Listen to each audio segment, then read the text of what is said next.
한 장 시작하겠습니다. 기도드리시겠습니다. 살아계신 하나님 아버지, 은혜 감사드립니다. 하나님의 말씀으로 우리의 믿음의 눈이 열려지고 또 우리의 바라보는 가치관들이, 정체성들이 날마다 변화되고 새롭게 되어지는 줄 믿습니다. 진리가 너희를 자유케 하리라 하신 것 같이 하나님 진리의 말씀이 하나님의 말씀을 통하여서 하나님 우리 인생에 많이 묶여 있는 것들이 하나님 점점 더 발견되고 또 풀어지게 하시는 은혜가 있게 하시니 감사드립니다. 하나님 시작이 반이랑과 같이 하나님의 하루 한 장 계속해서 진행해 나갈 때 하나님 크신 은혜가 경험되어지게 하시고 또 온전케 하시는 역사를 계속해서 경험할 수 있도록 은혜 내려 주시옵소서. 계속해서 앞으로도 함께해 주실 줄 믿사옵고 감사드리며 예수님의 이름으로 기도드리옵나이다. 아멘. 오늘은 창세기 50장 보도록 하겠습니다. 13절 말씀을 보도록 하겠습니다. 그를 가나안 땅으로 메어다가 마므레 앞 막벨라 밭굴에 장사하였으니 이는 아브라함이 헷 족속 에브론에게 밭과 함께 사서 매장지를 삼은 곳이더라. 아멘. 이제 야곱의 장례식이 치러집니다. 40일 동안 그 과정에 보면은 40일 동안 향처리를 하고 보면은 애굽에 미이라 만드는 그런 방부 처리 방법이 있죠. 그런 방부를 하고 이제 그로 말미암아 70일간 동안이나 애국할 수 있었던 것 같습니다. 그리고 보면은 이 장례가 굉장히 성대하게 치러진 것을 볼 수가 있는데 장례식은 사실 죽은 자를 위해서 치른다는 그런 오해나 이런 종교적인 미신적인 그런 부분들이 많이 있는데 실은요 장례는 살아있는 자를 위한 의식입니다.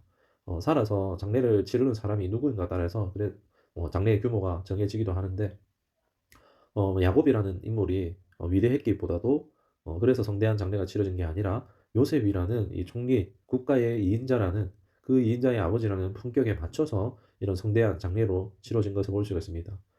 그런데 이 장례에서 성대한 것 이것보다도 더 중요한 것이 뭐냐? 오늘 읽었던 구절처럼 어디에 매장이 되었냐는 것입니다. 애굽에서 그렇게 성대하게 장례가 치러지고 또 70일간이나 애국이나 했지만은 애굽에 매장하지 않고 바로 아버지 야곱의 유언대로 가나안 땅에 매장을 합니다. 이게 바로 야곱의 정체성을 말해주는 것입니다. 성대한 장례보다 중요한 것은요, 자신의 죽음을 통해서 무엇을 또 말하는가입니다. 자신의 제후, 하나님에 속한 사람에게서는요, 자신의 그 정체성, 그리고 또 이것을 자손들에게 그 정체성을 심어주는 것이라고 볼 수가 있겠습니다.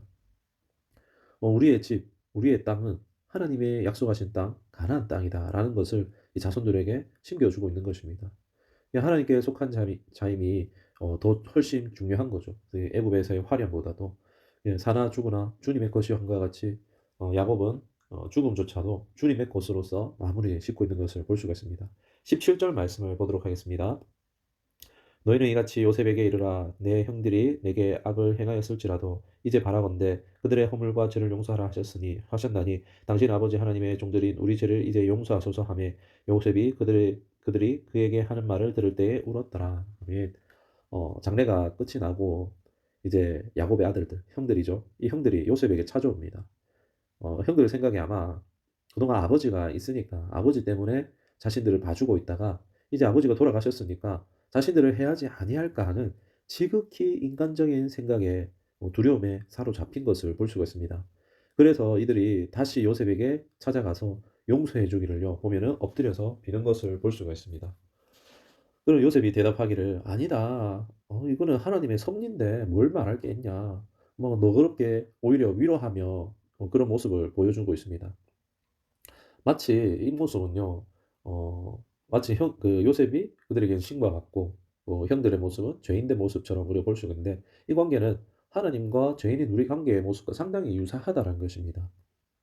사실 성도들은요, 예수 그리스도를 믿음으로요, 그 보혈로 말미암아 피값을 이미 지불했기 때문에, 그러니까 빚이 100억이 있다. 그 100억을 예수님이 갚아주셨어요. 그러면 더 이상 채권자에게 우리가 빌빌거릴 필요가 없는 것과 마찬가지입니다.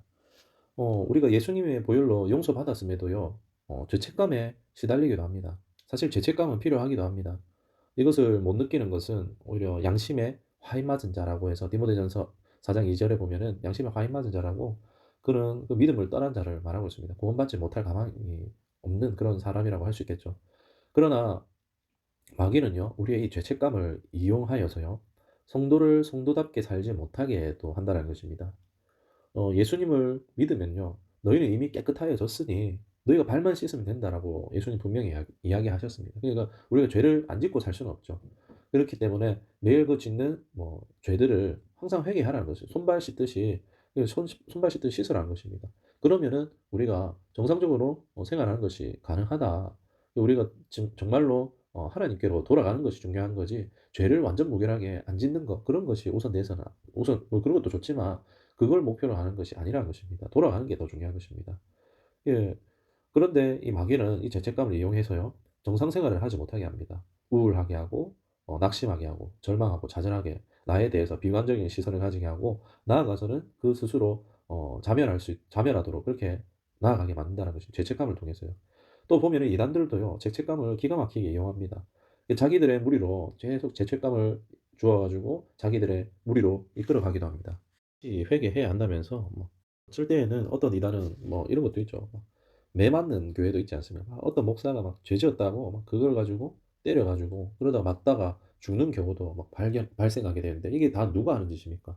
하나님이 하시는 게 아니죠. 마귀가 하는 짓입니다. 그 죄책감을 이용하는 건 마귀입니다. 이게 살면 죄를 우리가 안 지을 수는 없습니다. 그 죄 안 짓는 게 종교의 목적이 아닙니다. 하마르티아, 죄는요, 하나님의 목적에서 우리가 벗어났다라는 것입니다. 그 하나님의 뜻에 순종하지 않는 그 자체가 죄에 빠져 있다라는 것입니다. 내 스스로 죄 안 지어 보겠다라는 것은 상당한 교만이라고 할 수 있겠습니다. 다른 것이 아니라, 우리를 거룩해 하는 것은요, 내 힘으로 거룩하는 것이 아니라 바로 예수님의 보혈로 거룩할 수 있습니다. 죄를 안 짓는다고 그것이 여러분 선입니까? 선이 아니죠. 죄도 안 짓는 것은요, 그냥 영입니다, 영. 선은요, 하나님의 뜻만이 선하다라고 분명히 말하고 있습니다. 그러면 하나님의 뜻하심을 우리가 분별하여서 그 주시는 감동 따라서 순종할 때 그것이 선이라고 할 수 있겠죠.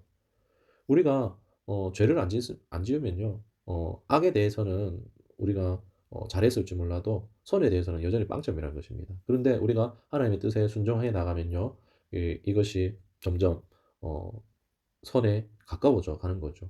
이것이 바로 성화의 과정입니다. 점점 더 내가 선을 행할수록 악에는 더 멀어질 수 있는 것입니다. 선을 행할수록 악에 점점 더 멀어지는 것, 순종하면 순종할수록 악에게 순종하는 것이 적어지는 것입니다. 그렇기 때문에 죄 안 짓는 것을 노력하는 신앙이 아니라 하나님의 뜻을 구하고 그 뜻에 순종하기 위한 신앙 생활을 해야 하는 이유가 바로 여기에 있는 것입니다. 이것이 또 성화의 과정인데, 성화는요, 내가 뭘 생각해 갖고 하는 것이 아니라 내 안에 오신 성령 하나님께서 너희에게 모든 것을 가르쳐 알게 하신다고 하셨습니다. 즉 성령 하나님과 교제함으로써, 그리고 그 뜻하심을 분별하고 협업을 통해서 파트너십입니다. 선한 사역의 파트너입니다. 복을 받게 하시는 파트너입니다. 회복의 삶을 살게 하시는 파트너께서 바로 성령 하나님이십니다. 성령 하나님이십니다. 바로 이 하나님의 영이 우리와 함께 하시고 우리를 인도하고 계시는 것입니다. 죄 짓는 것은 우리에게 마이너스입니다. 그렇다고 죄를 안 짓는 것도요, 빵점이나 마찬가지입니다. 선은요, 사람의 선이 아니라 하나님의 선입니다. 하나님의 영에 순종하는 것입니다.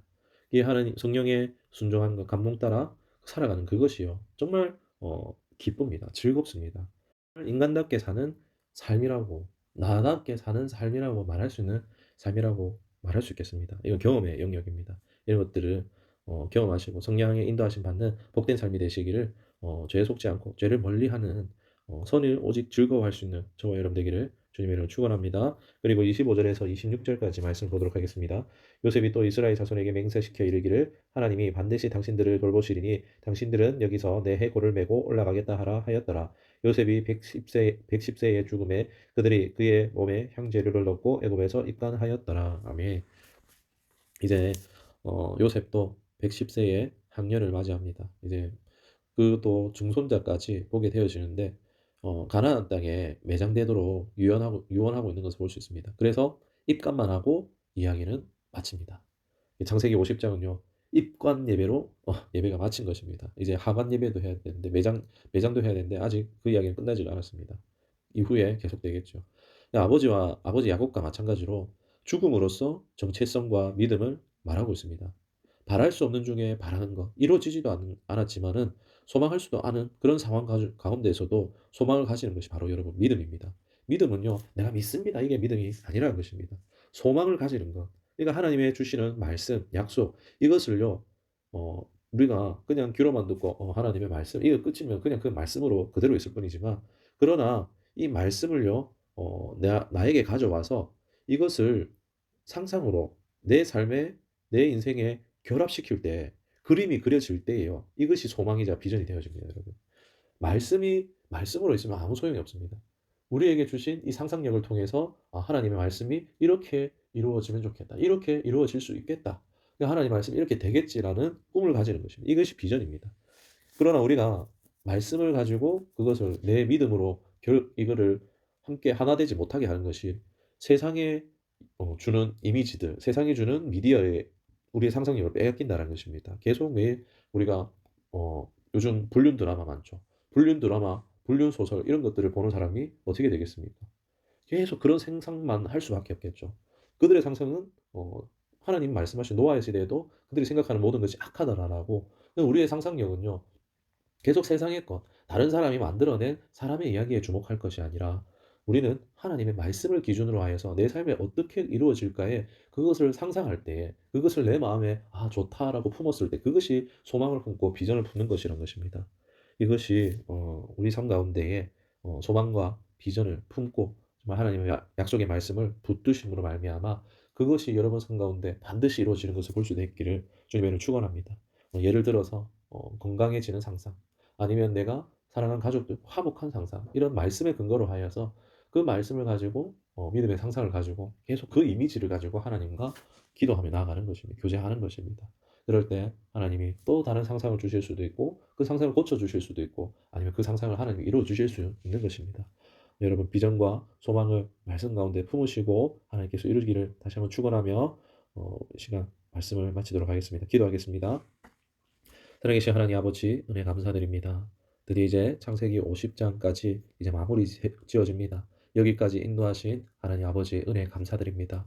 하나님 우리가 이 메시지들을 다 기억할 수는 없습니다. 그러나 각자에게 주셨던 은혜의 말씀들 꼭 우리가 다 기억하지 못한다 할지라도 때에 따라 하나님 말씀이 기억나게 해주신다 했습니다. 우리가 위기를 만날 때에 하나님 어려움 만날 때에 내가 읽고 들었던 이 말씀들이 생각나게 해주시옵시고 하나님 그 환난과 어려움 가운데 말씀으로 함께 해주시는 하나님으로 말미암아 잘 버티고 또 그 과정을 하나님과 승리하는 은혜가 있게 해주시옵소서. 하나님과 함께하면 됩니다. 하나님이 함께하시면 능히 이루어질 줄 믿습니다. 그 하나님과 말씀으로 동행하며 승리하는 우리의 삶이 될 수 있도록 붙잡아 주시고 인도하여 주시옵소서. 감사드리며 예수님의 이름으로 기도드리옵나이다. 아멘.